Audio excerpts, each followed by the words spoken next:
We are live, ladies and gentlemen. My name is Matt Bohl with Chris Sleep and Mark Brewer. Ooh, I'm showing right now.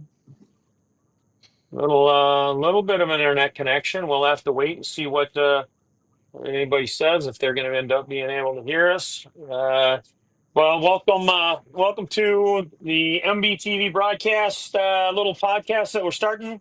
We're doing our first little podcast tonight to talk about the Legend Series, Rolling Thunder Dirt Legends.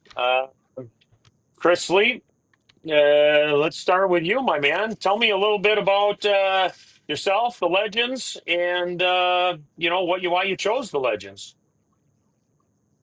Well, for the people that don't know, my name's Chris Sleep. I ran flat carts out at Thunderhill. Um, that's where me and my dad both started. Started in 2009, I believe. Uh, then 2010, they came out with the Sportsman cart that they still run out there. And we ran that for many years up until last year. And I turned 40 this year. So getting older, and the back wasn't holding up so well to the flat carts anymore. So Chad introduced the legend cars and thought those look kind of cool. They got suspension. I like the way they looked. It was either that or a micro, to be honest. But I kind of fell in love with the legends. So that's where Okay. I mean, we went out and you bought. were actually having some back issues. Not really back issues, just the next day I could definitely feel that I drove around in a flat cart for the last night. Well, Or I the night got before. you. My dad I, was more feeling it, and then he's the one that actually bought the legend car. And he had some other issues, and then I got in it. So. Well, very cool. I mean, how about you, Mark? Tell us a little bit about yourself. Well, my name is Mark Brewer. It sounds very different than it's spelled, as we covered in the pre-show. I'm originally hail from over in South Dakota, where race cars, racetracks are hundreds of miles apart from each other. And in 2019, my wife and I moved to Wisconsin, and we fell in love with the local race scene. Uh, it's one of those things. When Chad announced that he was going to bring the legend cars in, I'd seen them one other time down in Knoxville during the Nationals when I was there as a fan, and I was intrigued. I know that they're an affordable class to get into, so I thought, what the heck? At my age, it's do or die. So I made the decision that I was going to buy a car, and initially it was one for me, and I would take turns with my son Levi. And well, we spent about 5 minutes at Legends Direct before he said, "We need two cars, Dad." So, hence, now I got two. But you guys, that's pretty neat running with your son. I mean, how's that worked out? Well, other than I think I've only beat him once, maybe twice, where I finished ahead of him. It tends to be good for him, a little more frustrating for me, but we're having a blast. You know, Everybody says that they race because of the fun of it. We truly live that. Um, our deal was when I agreed to purchase the cars that we were going to do this as long as we had fun.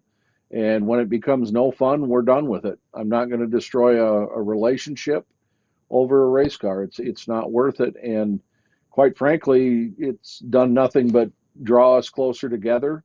We talk about the cars frequently. We talk about different things that are going on, and it has changed our family dynamic a great deal between my son and I. So that's a big blessing. Well, that definitely, it's what racing's all about. I mean, quite honestly, it's a family sport. It doesn't have to be just your family, but what's the coolest thing for me is, the family aspect that's out there. But they're not only is there families. I mean, there's most some race car drivers that are out there. A lot of them are out there doing it by themselves too. Uh, but Yeah. it's just neat to see the variation of ages that I see either in the pits and in the grandstands and around these places. Period. So, and I just I growing up as a race fan. Um, for you as a father racing with your son, I had my two kids. They raced for a couple of years, and that was shortly after my divorce. And yeah, it just didn't work out. It just didn't. They didn't take to it. And it's not for everybody. You can lead a horse to water, you can't make them drink, kind of deal. But anyways, well, let's talk a little bit about. Um why let's talk about a few of these things that we discuss. Obviously, Chris, why did you choose the legends over other classes? Affordability, honestly. Affordability. Tell me about that. Um, the the I guess like I said, my thing was going to be probably the micros, but those are pretty expensive. After I talked to a few people, you can get into one for relatively reasonable, but we got we went to Legends Direct, and they had a car that was turnkey, ready to race, for under 10 grand, and that's what we've been running. I bought one set of tires, and You're that's still what we've on been this. running for You're the on the last few same. years. You're still running the Yep. same set of tires that you started on. Yep. This is year two. Yep. Oh, almost, Chris. I think I flattened one of those tires. Well, yeah, yeah. I mean, we've had some issues, but not because we wore them out. So, Mark, but yeah, no, it was. why you choose legends? You know, I chose Legends basically the same reason Chris did. They're an affordable class. Um, you know, we're right here in the heart of big car country. We've got Wasota everywhere. We've got USRA, USMTS mods running around. And as fun as those cars are, I don't have the time to devote to it, and I don't have the money and the resources to put in there to be competitive because that's the sad reality is I don't have that. I can just have fun. I still need to be competitive if I'm going to do it. And with the Legend car, it was really kind of a no-brainer. It was I got a little more money tied up into our cars than the Sleeps do.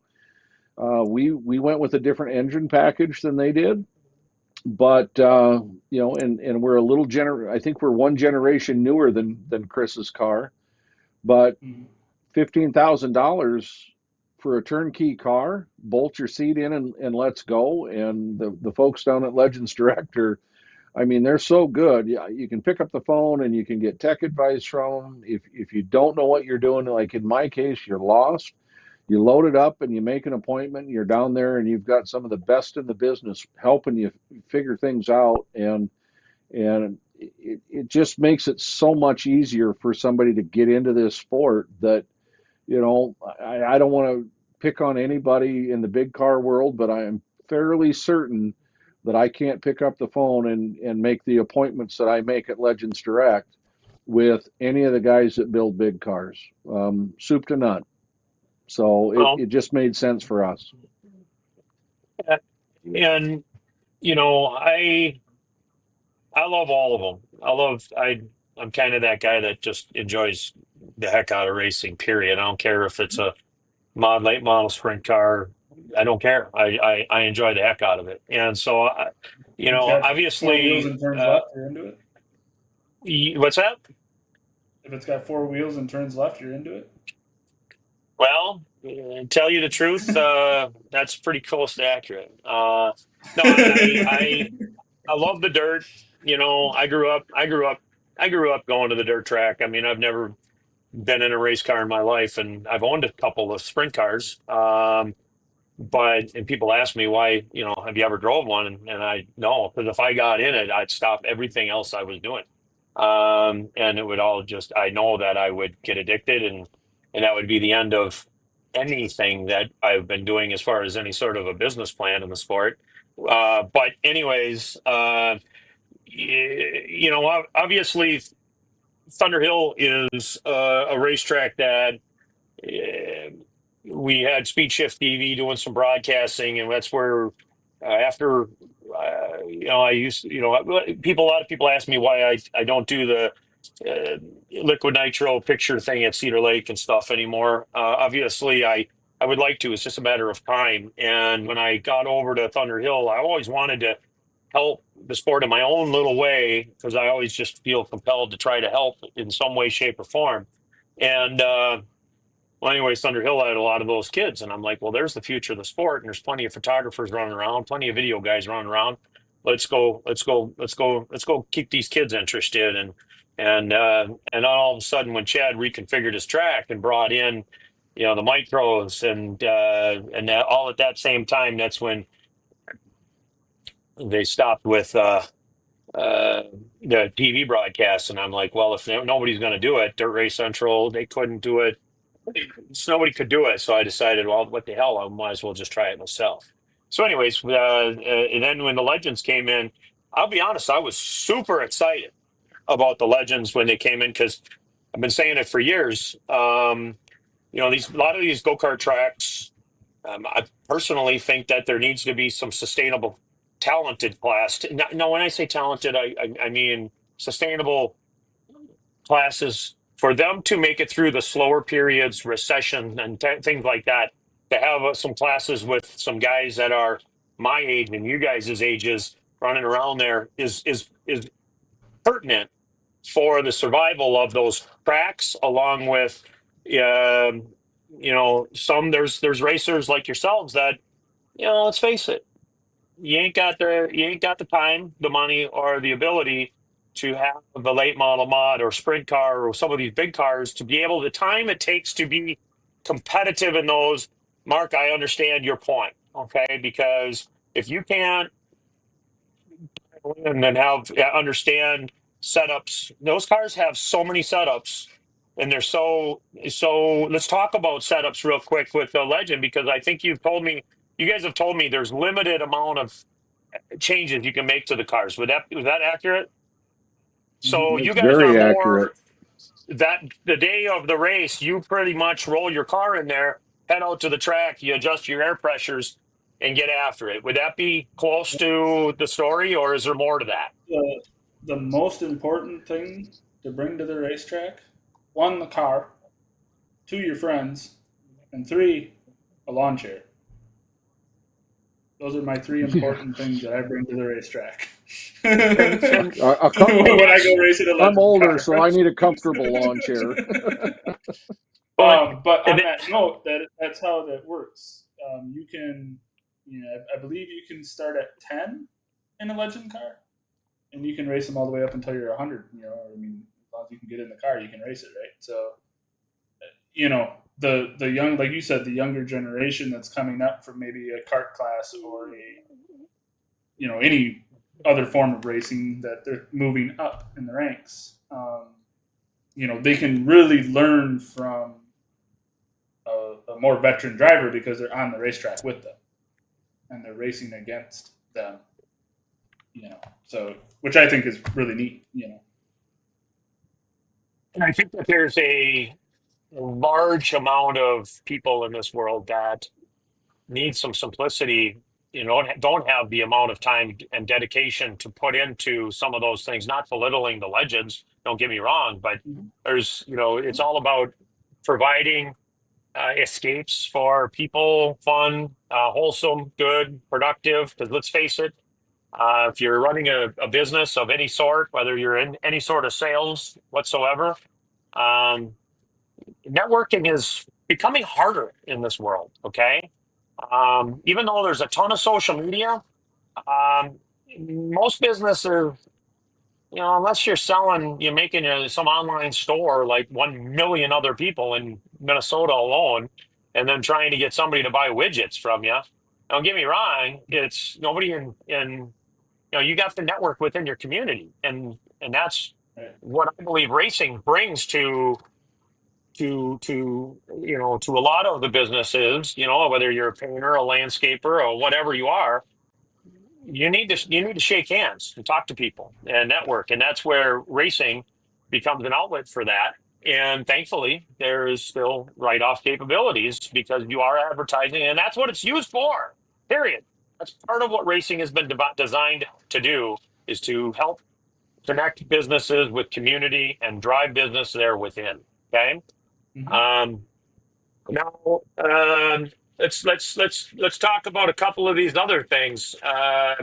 Mark, tell me a little bit about history with a racing fan, sponsor, and track worker. Give me what you mean by that. Did you put it on my notes? Well, the fun part about Mark is Mark's older. I've been around the block a couple of different times.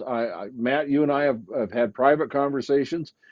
I started going to the races when I was a young boy, um, elementary school aged, and we all wore our white T-shirts. And after the races were over, you went down and had your favorite drivers autograph it. And Monday morning, we were out watering the road in front of the house, and we were racing our bikes in circles because that's what we saw Sunday night. And that manifested itself later on as I got into high school and could move around a little bit freer. Didn't need mom and dad to take me everywhere. Well, gosh, I've worn out several vehicles driving to races back and forth in South Dakota. Between living in Pierre, which is the center of South Dakota, it's 2 hours to Huron. It's a little over an hour to Miller, and it's a good 2.5 hours out to Rapid City. But we made it. We spent a good share of time on the road in the summertime just going to the races. Later on, as I got into my adult life, I spent a whole career, and then when I ended that career and moved into some other work fields because I was too young to retire then. I had an opportunity. I had a gentleman that came up to me one night and was curious if I was interested in sponsoring his sprint car. I'm a passionate fan. I'm always looking for ways to be involved, whether it's working at a track or doing something to help out. So I took the opportunity and I wrote him a check. I was tickled to death with what they did with their car that year. It's super hard to see in the background there, but there's one of the two frame pictures that I have hanging behind me is a picture of that car. And, we did that for a number of years. I didn't put a huge amount of money in there, but he treated me so well and treated our business so well. That manifested itself into the guy that ran the racetrack calls me one day and says, "Hey, I've got a traveling national sprint car tour coming in and I don't have any push trucks. You guys be interested in doing that?" Well, of course I'm interested, but I've never done it. And I know how expensive some of this stuff is. So, yeah, I need a couple lessons, but we could do it. And that turned into we fashioned some push bumpers for side by sides because that's the business I was in at the time. And we fashioned I called a friend of mine that had an old wing that he wasn't using anymore, and we made that so we could put it on top of a side by side, and off we went. And for 7 years, I was the entire push truck contingent at Black Hills Speedway, and it's one of my fondest memories, if you will. I can say that I've pushed off the best to ever drive a sprint car in modern day times. I pushed Donnie Schatz off. The late Jason Johnson, I got to push him off. I got to meet Casey Kane one time before Casey got in and was driving. He was still in Cup at the time, and we just got to be around those guys. And that for a kid that used to race a bicycle in a white T-shirt with a Sharpie drawn number, I was in heaven. So that it's kind of like you were talking about why you've never gotten in a car. Racing is a drug. And years ago, I had a friend of mine that looked at me one day and started laughing. He says, "When are you going to stick that needle in your arm? Because you know you want to."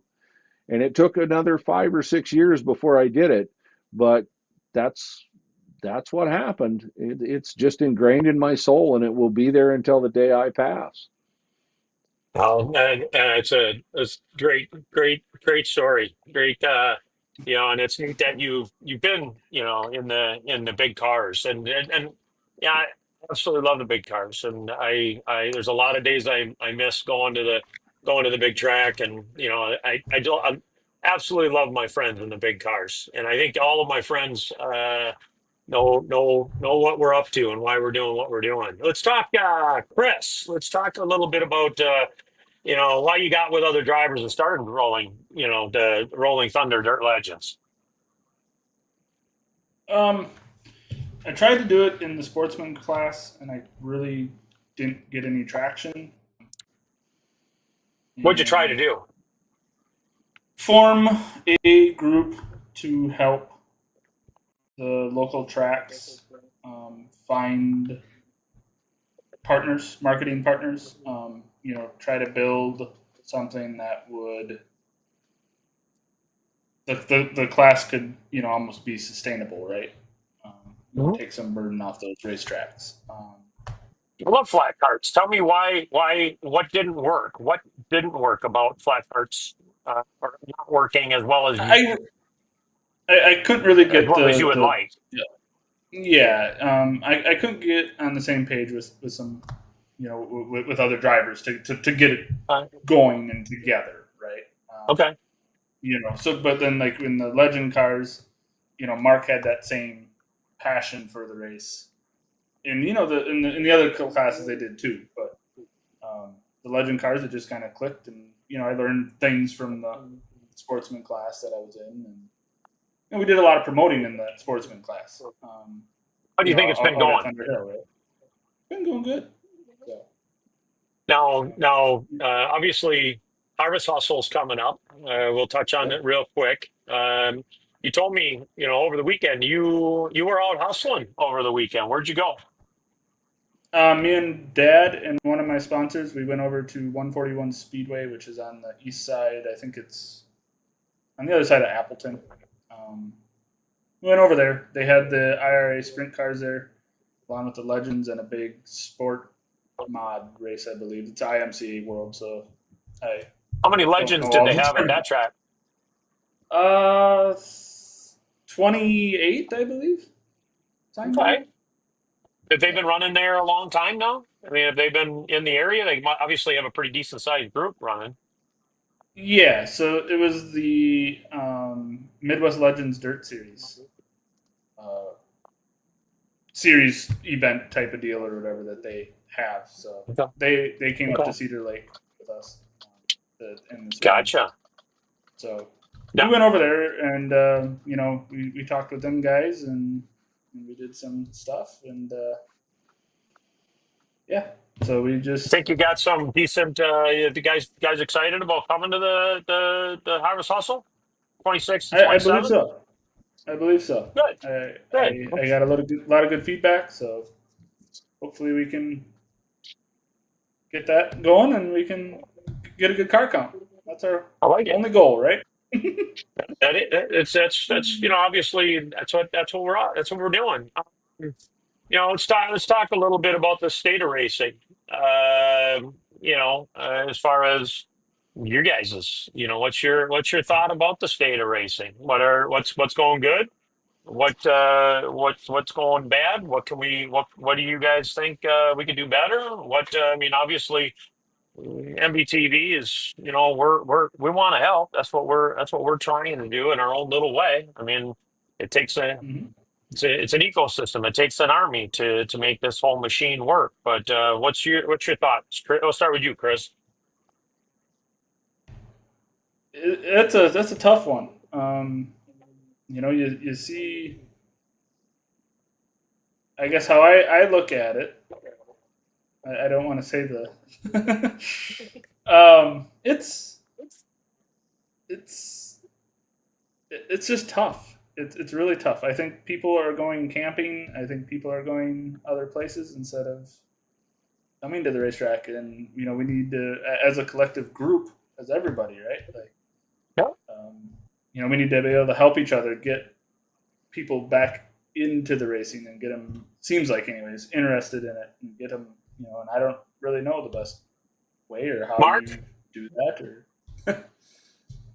Or I'm going to pick up kind of where Chris is at. Chris and I have had a lot of discussions about this just as we've tried to move Rolling Thunder along this year. I tend to agree with what he's saying. The downfall with racing today, especially when we're talking about the youth, we have to compete with so many different sporting events, from baseball, football, basketball, track, hockey, soccer, softball. And when I was a kid 1,000 years ago, there was defined seasons, and you didn't really segue away from that season. And the summer was kind of wide open unless you played baseball, to where you could fall in love with racing. Now, kids that are into football, they're training football almost year round. Same thing with hockey, basketball. I mean, there's summer camps, 5-on-5, 7-on-7. The kids are moving all the time, so it becomes very, very difficult to jump into the racing world, whether we're talking about karting or even the legend cars, the micros, or into the bigger cars, because it does take so much commitment to do it. Now, on the good side of things, all those other sports have gotten so expensive, racing almost seems affordable. And in fact, it is just, my wife and I were just talking about it the other day, that raising three boys, all very active, all in different sports at different times, we spend a large amount of money running around the state of South Dakota for those sporting events that, if we got into racing, I would have spent the same amount of money, but I wouldn't have had the time for all the other stuff. And like you, Matt, two of my three boys don't have a lot of interest in race cars or going around in the mud as fast as they can. One thankfully does, and well, he races with me. The state of racing as a whole, I think right now we are on the precipice of the best that we're ever going to see it in our lifetimes. But I think there's some real pitfalls in what we're looking at.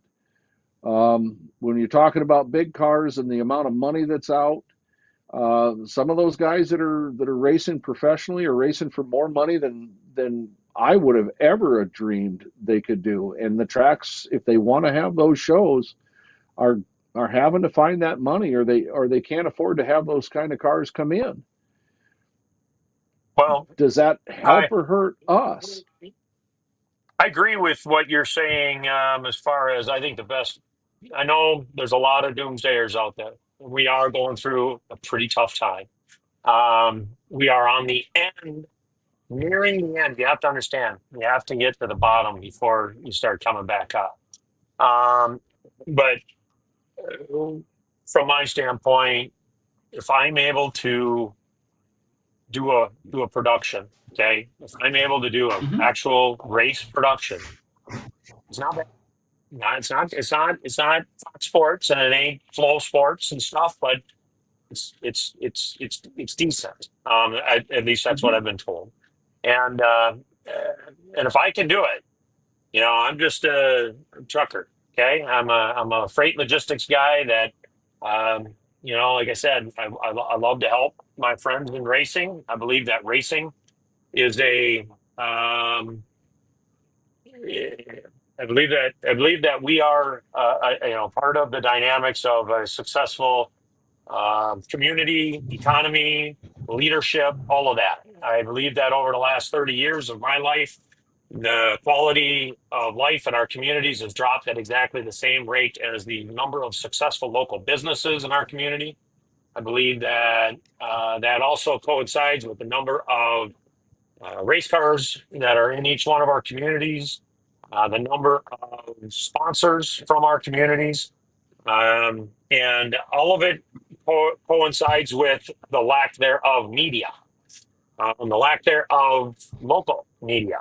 Okay, I think that if I can do a racing production, if I can go out to my racetrack, like I tell Chad right now out there at Thunder Hill, I'm focused on creating a business plan in the community of Menominee and Eau Claire around that racetrack. and I want to have your Legend show and all of those shows to be broadcast in that community and start bringing value. We get the bars, the gas stations, or not gas stations, but the bars, bowling out, pool halls, bowling alleys. So to put it on their TVs, and all of a sudden we got we get them involved. We get them on the TVs, and all of a sudden the dealerships. We started creating a media blitz inside of our communities, and I think there's a lot of people, a lot of rich business owners and communities all over this United States that have the capability and the money, and they're trying to figure out how they can reach out to their community and connect with them. And lo and behold, if I can create a broadcast, so can a lot of these people. And they can create a business plan with the racetrack, the community that surrounds it, bringing in the sponsors, getting quality exposure within the community, taking that. I just see a lot of things evolving in racing over the course of the next 5 years, even because I'm just telling you, people are going to figure it out. And the one thing that's racing, in my opinion, this is just my opinion, and I didn't have this when I started it, but I think it's coming. And that's where, as we start to have more of these, some of these might be bar owners that have extra money, got to invest it. Let's create not only does it need to be with the racetrack, they can do their fairgrounds, the bull riding, the tough truck pulls, that all of this stuff that went by the wayside, it's community level type stuff. Real easy for people to start creating a business plan in their communities with doing something like this, because guess what? If I can do it, just about anybody can do it if they have a few extra dollars. And that's why I personally believe that we're near the bottom, but there is going to be some more heartache that's still going to be coming in the state of racing because, I feel like we are as disorganized as ever in racing, meaning we have no food and beverage products like we did when I was a kid. You have to understand, I've had so many people come to me going, these track owners and these track promoters suck compared to when I was a kid. And I'm like, dude, you have no clue what you're talking about. Uh, when I was a kid, Coke, Pepsi, Budweiser, Coors, STP, Pennzoil, those are all just some major brands that all had their own trucks distributing and going to bars, gas stations, restaurants, and all that stuff. And guess what every one of those drivers was doing at their places they were going? Hanging up schedules, right? They were handing out tickets to give to each gas station to give to their favorite patrons that come so often. And all of those drivers were actually the marketing team of auto racing at the local level. And the thing is as all of them Mm-hmm. left, these racetrack owners, they're doing every damn thing they can. And every race car driver is doing every damn thing they can. But there's no products, and distributors that are working together to help these businesses connect to the community, the promotions, all of these things. Most of these businesses, most of the non-local businesses won't even allow you to hang up a poster in their entryway or anything. Okay, it ain't gonna happen. Why? I got my ideas, but whatever. So, anyways, I believe the state of racing is in the worst shape it's been in my life. I'm 54, and it is by far the worst. But I will tell you what, we have, in my opinion, the best media in the whole country right here. Okay. I mean, there's so many great race car drivers, incredible racers in this area. And now all of a sudden we've got all kinds of. We always had good photographers. Don't get me wrong, we did. All of these photographers and video guys, they are your media now. Like it or not, they are the media now. And I see more racers working with the media today, whether it's Carter Astrike, whether it's Dan Greep, whether it's, I got Chris Burbach, obviously he's making cards like he always has. I mean, he and Buck Munson. I mean, I love all these people. But anyways, I really see the media starting to get more and more organized while the technology is getting to where we are able to do some of these things And it is not long, especially after this video gets out and some people start hearing that. Maybe some lights are going to start going on in some of these communities. I'm not saying every racer, but you get it.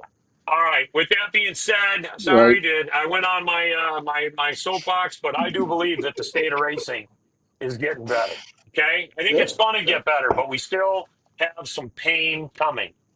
With that, Well, let's see. and Anybody yeah, say I anything? mean, No, there no is still some comments. pain out there, but just as an example, Matt, I was up in Fergus Falls for the 2 days at the Wissota 100. My wife and I went up Friday and Saturday. As I'm sitting there Saturday, I'm watching the races in Fergus Falls. I'm checking my race pass to see what's going on at the legendary 100 at Cedar Lake. And I'm zipping over to Flow Sports because I can see my friend Chris Sleep racing over at 141 and keep tabs on my legend friends that are going on there. That's a beautiful thing when you can keep up in real time with stuff like that. And I know there's two schools to that thought, but it was absolutely terrific for me because Chris and I were actually texting back and forth because I'm looking at just the racetrack that he's got and I'm thinking, okay, this is what I would do if I were there, and I'm giving him some pointers that he probably didn't even need or want, as far as maybe try this for a setup. But as it turns out, as I watched the track, well, Mark would have been wrong and Chris would have been right again, and it was pretty roly poly and rough, and he did a good job, and one of our other local kids here, Aiden Erickson, he had a really good night. But it Very was good kind night. of fun to watch those guys be able to race over there while I'm sitting at another venue, and as luck would have it, the world conspires against me fairly regularly. So they're running all the shows that I want to watch right on top of each other. So I have to have, divided attention to everything. But it all worked out, and it was fun. It was neat. But there again, I'm like you, Matt. I think we're near the bottom. Unfortunately, there's going to be some tough days in front of us, but then I think once we clear those, life's going to get good for the racing community. I just hope that I'm still around and part of it when it happens. You will be. You I will be. It's not I'd going to be like that far away. I'd like to give Derek Crumry, he's in the chat, a shout out. He races with us, so he said hello. So hi, Derek. Hey, Derek. Jeremy Bloom's Hey, also in Derek. there. So Jeremy I Bloom love. has to be the biggest race fan that I know in this area. Yeah, by far, So, bar none, I, bar none. so I, And thanks for I that's tuning in, not think he even Jeremy. might. I close. think he might be the biggest fan in the country. So In the world, probably. Yeah, yeah. possibly. There is literally nobody. There's not even a close second. Um, Not even a close second. Now, Yeah. what do you think? While we're going through some of these things, I mean, obviously, this is one of the main.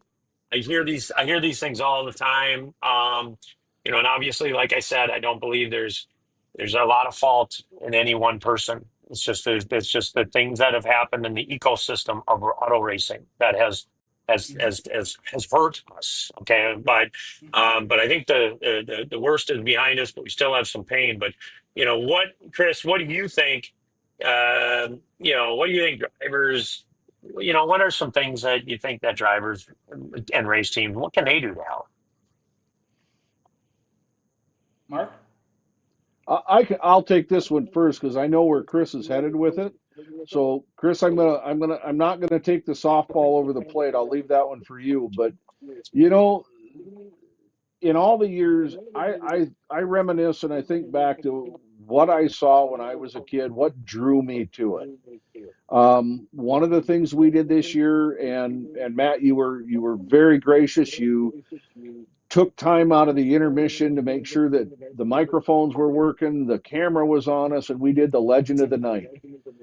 That came from when I was a kid. There used to be a parts supplier over in South Dakota called Granny's. And anybody that's watching this that remembers Granny's, yes, I've just dated myself terribly.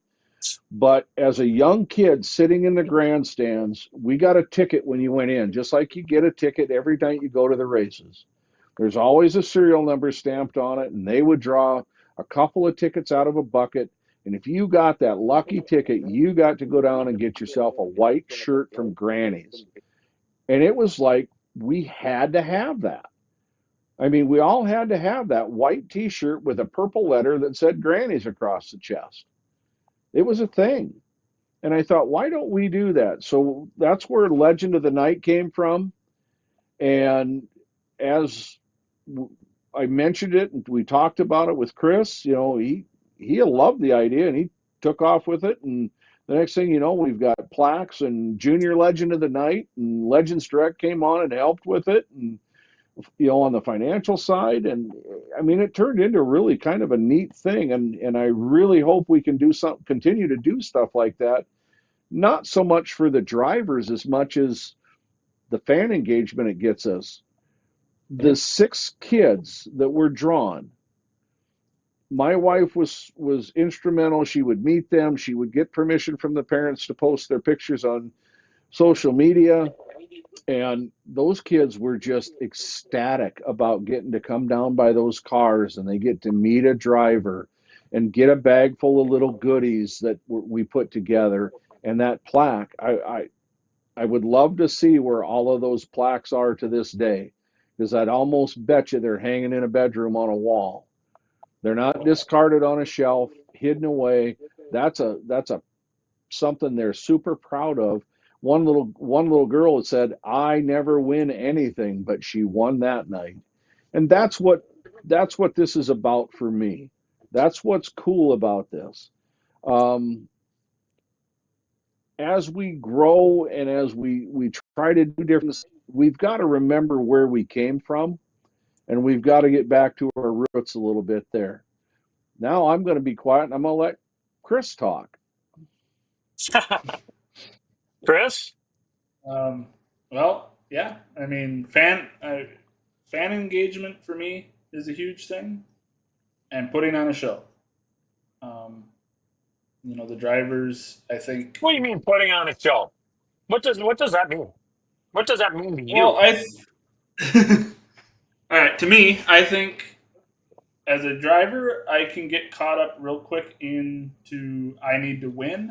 I need to be first. I need to beat everybody, right? And that's what we all set out to do as a driver, I think. But you can also put on a show. You can run third, fourth, and put on one heck of a show for the crowd, right? And I guess Usually that ends up on your head. Well, it still puts joking. on a show, right? Like, you got to put on a show, Sorry about that. Shadow Kirchner took a hell of a ride this year. Yep. Yes, he did. And his car is still running, right? He got out. Oh, yeah. He was out. The car was back out the next week. Is Shadow doing okay? I have limited conversations with him, but it seems like he is. Yes. Okay, good. We love Shadow out there. Well, yeah. That's how I feel, right? Like, we have to, as a whole, we need to figure out how to put on a good show for the fans, because that's what's going to draw fans to the racetracks, right? So absolutely. How do you do that? We can do it all together. You can still race hard and be first, but putting on that show for me is number one. Yeah. Well, and I agree with Chris in that. I didn't have as good a season this year so far as what I had my first year, but it comes down to don't quit. There was a lot of nights that the car didn't want to handle. It just wasn't driving right. But I'm not pulling to the infield. I'm not leaving the track early unless I've got some kind of a mechanical failure that I can't overcome. If the car runs and drives, I'm going to make it go around the racetrack as long as I possibly can. And I will give Chris a lot of kudos, because there was nights that he was questioning whether he should stay out because the car might not be 100%. And he hung in there, and as the season goes here, Chris is getting better and better, and I think I finally got my car quasi figured out, so it should go around a little better. It seemed good last time it was out, so you never quit trying, and I think that comes across to the crowd when they see you out there. You might be a half a lap back, but they can hear that you're working the car to get it to go around, and they know you're still trying, and that matters. Um, well, what do you think? When it comes to real hardcore race fans, what do you think race fans can do differently or better or more? Any thoughts? You know, race fans. I'll speak for myself. I am a hard. I At the heart of all of this, man. I am a hardcore race fan. I will still attend races. I'll sit in the stands. I I'm absolutely religious about what I do when I go to the track. I will always skip driving past. I'll go past McDonald's, Burger King, Hardee's, you name it, and I will go have a cheeseburger or at Cedar Lake a green chili burrito. I will tell you that I think Mississippi Thunder might have the best concession stand food I've ever had. Bob Tim's What done track? a Say that again. What track great was job. that? What Mississippi track? Thunder. Ooh, yeah, they do. They have good food. There's no question about it. I'm a He's huge put a fan lot of of effort racetrack into food. that. Yeah. I'm a And, that's tracks need that. You need to eat. So, for the average person, just as an example, Saturday night at Fergus Falls for the Saturday night performance of the Wissota 100, it was $40 a head per adult to go in and take in the races.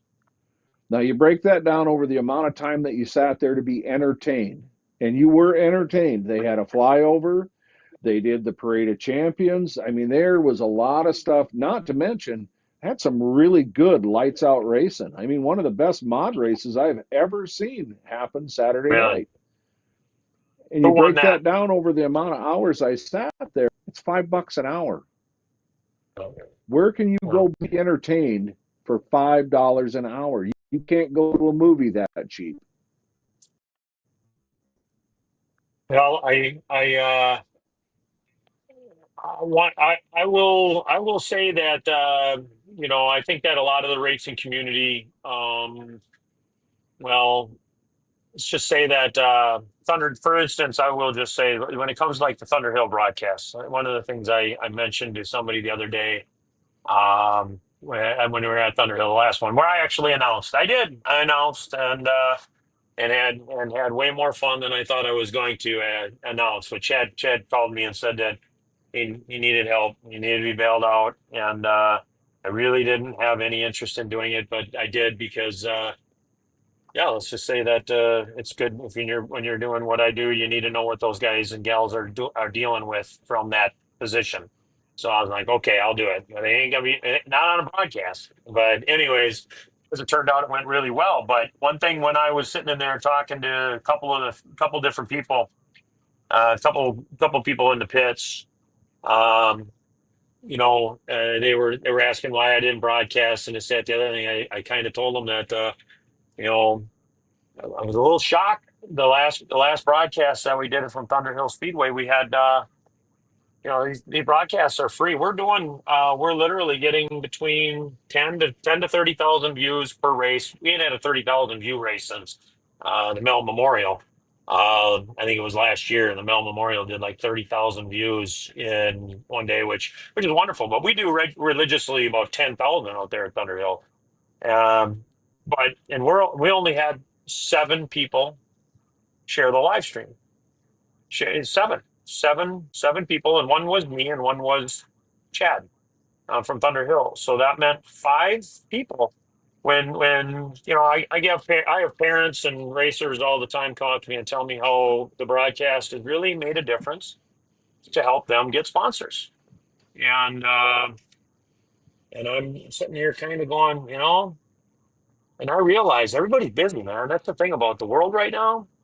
nobody from the pits, everybody's working their ass off. Okay. And they're running 100 miles an hour, but just try to afford to live and to have some life and fun today. And so sitting on Facebook and scrolling through Facebook and looking for posts to share, none of us have time for it. Okay. And I understand and I respect all of it.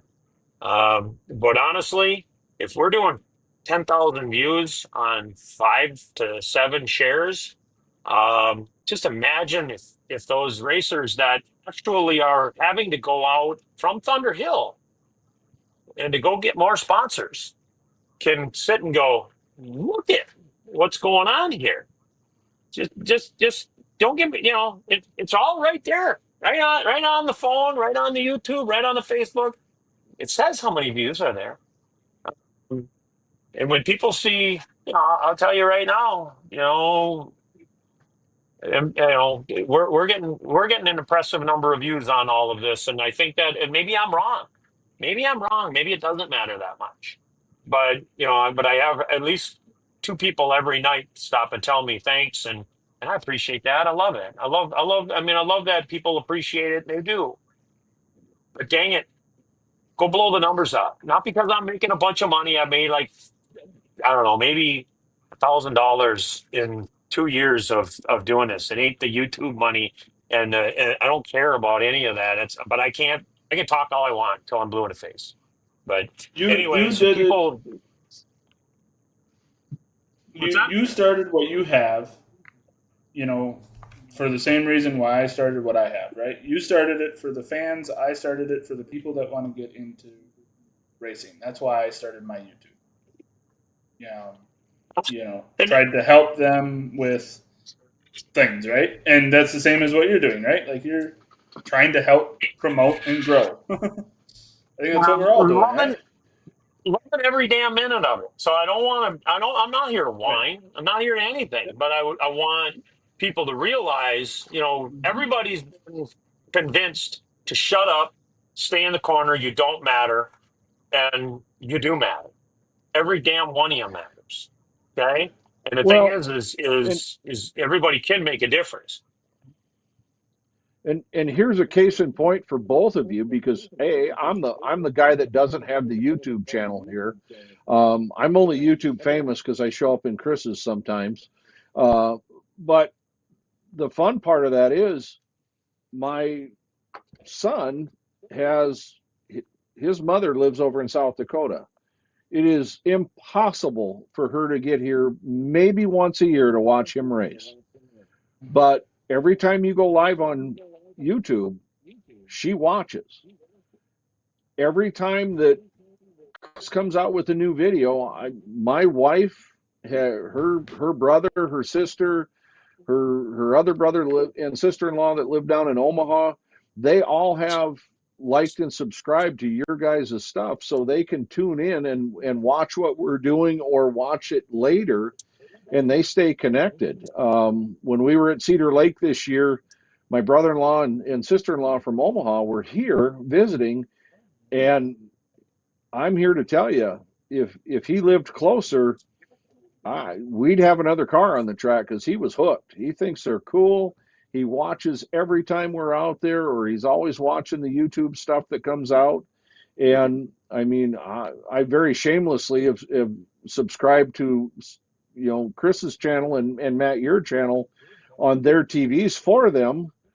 So I know it helps your numbers, but that also gives them an opportunity. They can sit down and they can watch because they can't physically ever be here. And I appreciate the fact that you guys do what you do. And Well, Chris, as goofy as some of your stuff is, I love it. I laugh hysterically almost every time you come out with a new video, even though I never look quite as good as you do.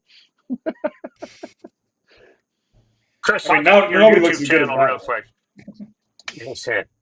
It's not hard. You guys are both better looking than this cat. Hey, tell me about your YouTube channel real quick, Chris. I What's started it, about what's going on with it? like I said, I started it, I think, 5 years ago now, just to take people through the day to day of racing. show them my point of views on things, how I maintained my go-karts, how I did all of that. And the only big reason why I did that was to try to grow the sport, right? Like show people like this is how you can get into it. This is how you can maintain your clutch. This is how you can maintain your tires. This is, just to so new people coming in Yeah. didn't, had a point of a direction. It might not have been the right direction, but it had a point of direction. Well, I always get a kick So out of the that's why I quirkiness of your started show. it. And now, You're I just you're kind of really you just kept actually on with do it. a good job editing it all up too. I really have a lot of fun when it comes to you add a bunch of extra little quirky stuff in there that's actually pretty damn creative. I laugh at all the time. Right. The So yeah, the that was why. I love it. I love it. Sorry, there's a little bit of a delay. Sorry for stepping on you there. Yeah, Um, you're good. well, with that being said, let's talk about the Harvest Hustle Yep. and the sponsors that you guys got for the Harvest Hustle. What are they doing? Yeah. What are you So guys? What's going on there? we went out and we got hooked up with Benco equipment. Um, Scott Koss is actually a big part of it. So I think they're going to have some form of a little booth there, I believe. Don't hold me to that, but I believe they were going to have something there. But we also have a prelude to the Harvest Hustle, is what we're calling it. So we have a little meet and greet this Friday uh, at their location here in Eau Claire, Wisconsin. You can go to the Rolling Thunder Dirt Legends Facebook page for all the details on that. So yeah, anybody that wants to have a cart or whatever, they feel free. But It's so always yeah, been they came pretty. on board. Hubco Lifts came on board. Um, they handle all the lifts for the Legend cars, which is cool. Benco is now a dealer for Hubco Lifts, so you can get them local. They came on board and they're going to support it, and we're just going to have some fun with them. Like they're looking forward to it. We're looking forward to it. So. I love the Casas and obviously Benco for. I mean, they've been involved in a lot of stuff. They've been involved in a lot of Mm-hmm. stuff for a lot of years, as long as I've been running Mm-hmm. around with a camera and stuff over there at Thunder Hill. What do you got to add, Mark? The Harvest Hustle, it's one of my favorite events of the year. Yeah, maybe because we're starting to wind the season down. We started out the year with a lot of big dreams, if you will. It was always a dream of mine to get a chance to go rip around Cedar Lake. We got to do that. Mother Nature was not kind to any of the racing community this year, but I think Thunder Hill probably got the worst end of it. We plan our schedules, we plan around everything here and there, and everything got jockeyed. Well, lo and behold, the Harvest Hustle, we started looking at what we could do to try to help it and make it a show and maybe the best show of the season. And we had some money set aside that from sponsors, and Luke, I reached out to Luke Hubble and told him what we were trying to do, and he was very gracious and immediately committed to it. As doing that, Chris was talking to the folks down there at Benco, and things just came together, if you will, and it's kind of manifested from there. I mean, Bill Sleet, who's not with us tonight, but the man deserves a plaque. He has been hustling all year long to try to push the legends and grow the class, find money for us, and he's done yeoman's work for all of us. And very publicly, I want to thank him for that. I privately thanked him a dozen times, but without Bill, this show wouldn't be what it's going to be. Chris has done a lot of hard work behind the scenes, and I've spent a lot of hours as well. And we've had a lot of phone conversations about, are we doing the right thing? Are we going the right way? Second guessing ourselves. And I think it's all going to come together, and we're going to see a heck of a show out there at the Harvest Hustle. And I will tell you this, as far as speaking for Brewer Racing, we're ready. We're excited, and we want to get it on. Well, obviously I'm excited for it. Should be fun. I mean, obviously we got the the legends, we got the micros, the midgets, all the card classes. It is depressing to see one of my favorite classes. I mean, I honestly love them all, but obviously I'd like to see more. We just haven't been able to get our midgets all together. There's 11 of them in the area right now. I haven't been able to get them, all to the track. The legends. I mean, there's a lot of legends in the area. I hope that more start to come out. The flat carts. I love the flat carts. Obviously, a lot of the guys in legends were in flat carts. I want to say, and it's they're just all of them put on a hell of a show. I thoroughly enjoy each and every one of them, and I am super excited for what's to come as the years go by. And that we're gonna do these shows. I want to try to get a legend show we'll talk about things, but I want to try to do a show with each one of the classes.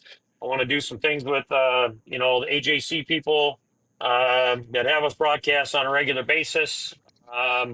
I want to do we want to start to get hitting on all of these things. And why don't you guys, any of your sponsors, let's give all of your sponsors, any that we're leaving out right now that need to be mentioned in this, and everybody, that matters, that cares, that wants to try to help out, please do. Chris, you want to go ahead and rattle off your sponsors, or you want me to go first?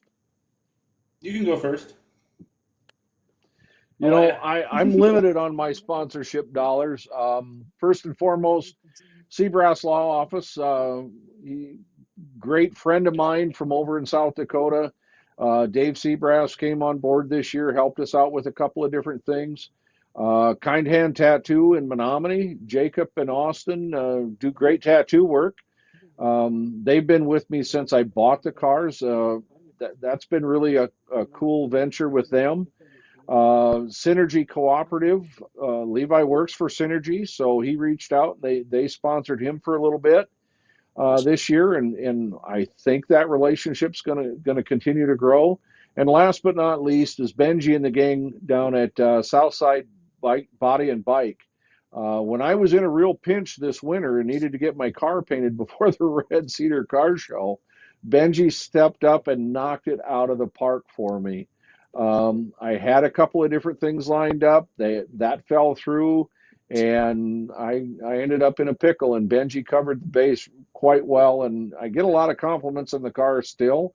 Downside is I look at it and see all the little chips and nicks and dings and dangs here and there, but it's a race car, not a show car. So thanks to those folks. Chris, how about you? First thing I'm gonna say is thanks to all the sponsors that's helped Rolling Thunder this year.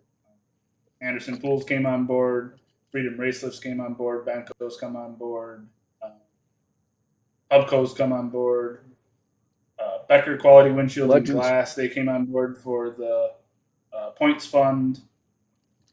We got Stenson Excavating, they came on board for that points fund. Legends Direct. Anybody else? Who else am I missing here? There's a lot of them. But they all have come on board and really supported it and really made the Legend class what it is this year. So I'd like to thank all of them guys first and foremost.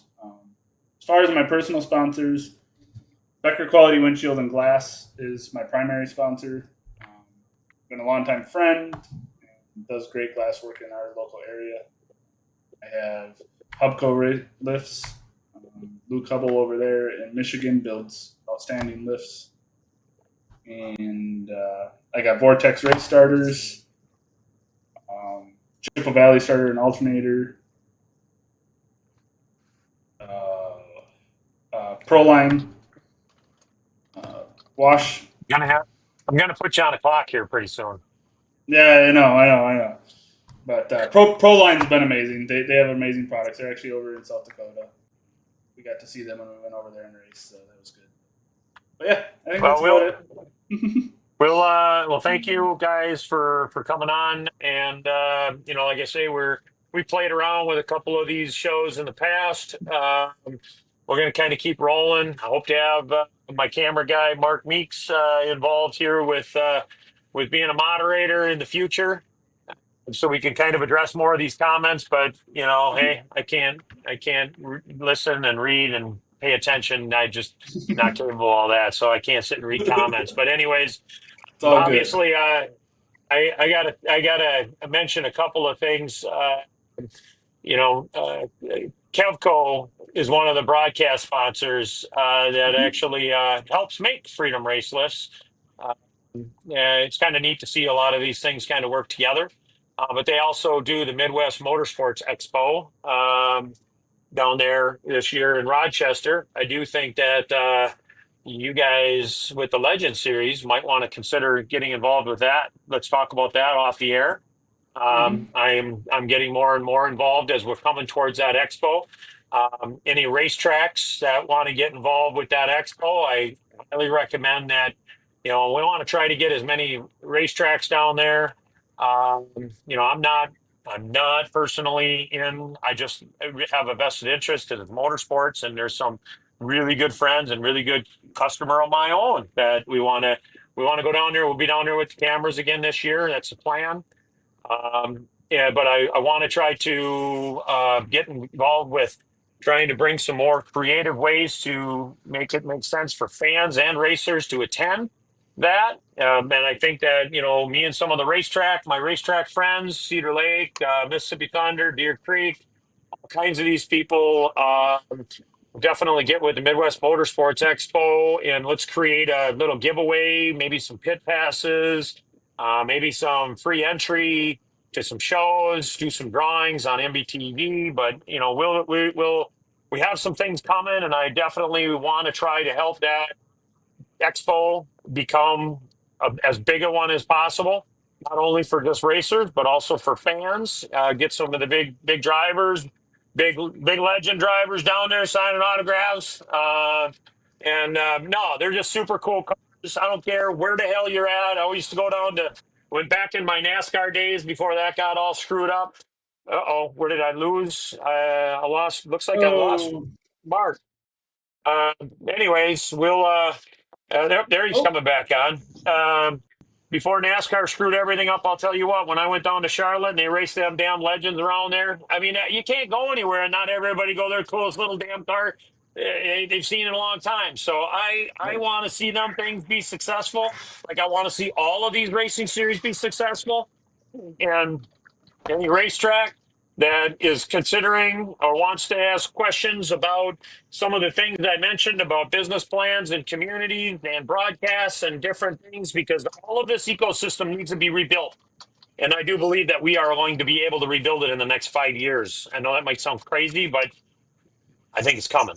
And there's going to be the best years of racing because I believe the local presence, local media, local broadcasts, and stars are going to be recreated in racing in our communities. And the success of local racing is dependent upon connecting to the community because if you're chasing national business in local racing, it's going to fail. My opinion, just my opinion. But that's what I think is going to happen. With that being said, I just have to thank my own broadcast sponsors. Obviously, Foot and Ankle Clinics, Jeff Peller sells over there. Cavco. We've got William Denzer over there, Schaefer's Racing Oil. Can't thank him enough. Butler Built, uh, Swift, Swift Springs, Stream Dudes, the Built 2 crew over there do an awesome job. I love them guys. Tune into the Built 2 media podcast. There's just so many incredible, great media people getting organized, more organized with real racing talent.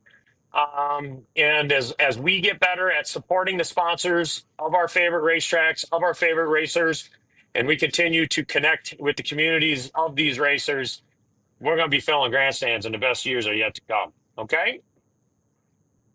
With that Absolutely. being said, guys, forgot Kaiser. Kaiser Racing Wheels and River's Edge out there by Cedar Lake Speedway. Love all of them. Appreciate all of them. Can't do anything again. Can't do all of this without them. So, with that being said, unless you guys have anything else, I'm gonna cut this thing loose. Last thing, Mark, you got anything? Nope, I got nothing. We can pick up Chris, everything later. Chris, how I'm about you, good. brother? What do you got? I'm That's it good. from the That's it. MBTV trailer. I'm done. Hope to see you guys all soon, and we'll see you at Harvest Hustle next Friday and Saturday. Okay.